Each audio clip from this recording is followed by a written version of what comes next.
अहमद साहब, मैं यही जानना चाह रही हूँ कि हम जो अपने छोटे छोटे पैटी इशूज़ में अटके हुए हैं, हमारे जो अंदरूनी इख्तलाफात या मामलात हैं, लेकिन फिर भी ये अच्छी बात है कि हम इस तरह के मामलात जब भी होते हैं इंडिया से रिलेटेड तो हम एक पेज पे नज़र आता है, फिर भी हमें कहाँ पर ज़रूरत है कि हम मज़ीद इसको और बेहतर बनाएं ताकि दुनिया को पता चल सके भाई पाकिस्तान मुत्तहिद है और पाकिस्तान हमेशा इंडिया के खिलाफ मुत्तहिद ही रहता है।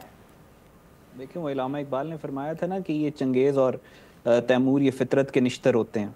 तो ये जो हलाकू खान इधर से इंडिया की तरफ से पाकिस्तान के ऊपर ये मोदी की शक्ल में दौड़ा चला आ रहा है, ये पाकिस्तान को, वो हमेशा पाकिस्तानी कौम के बारे में ये कहा जाता है कि हम चाहे जितने मर्जी भी डिवाइडेड हों, enemy is enough to unite Pakistan.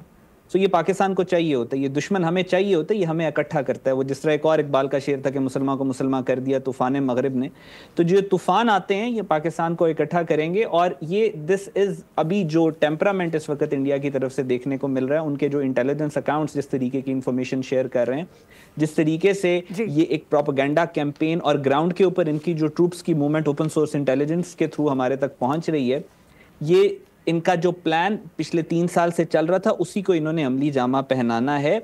और आप ये देखेंगे कि जिस तरह ये पुलवामा का अटैक के बाद इन्होंने बालाकोट वाला वो सारा ड्रामा किया और उसके बाद इनको बहुत ज्यादा सपोर्ट थी, बिल्कुल बावले कुत्तों की तरह ये rabid dogs, literally like rabid dogs, ये पूरी अपना इनका मीडिया चल रहा था। और फिर जब इन्होंने बालाकोट वाला ड्रामा किया और हमने इनके तैयारे गिराए और इनको फिर वो मार पड़ी अच्छी खासी, तो उसके बाद ना सिर्फ इंडिया बल्कि दुनिया का हर मुल्क पाकिस्तान के पास घुटनों के बल आया कि आप इनको माफ कर दें।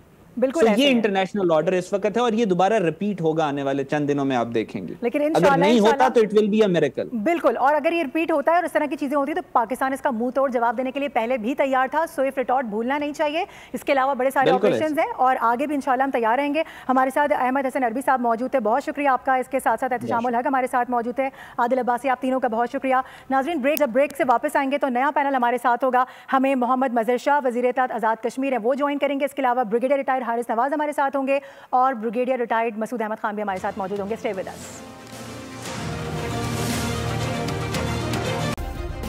सब्सक्राइब करें और बेल दबाएं ताकि कोई खबर रह न जाए।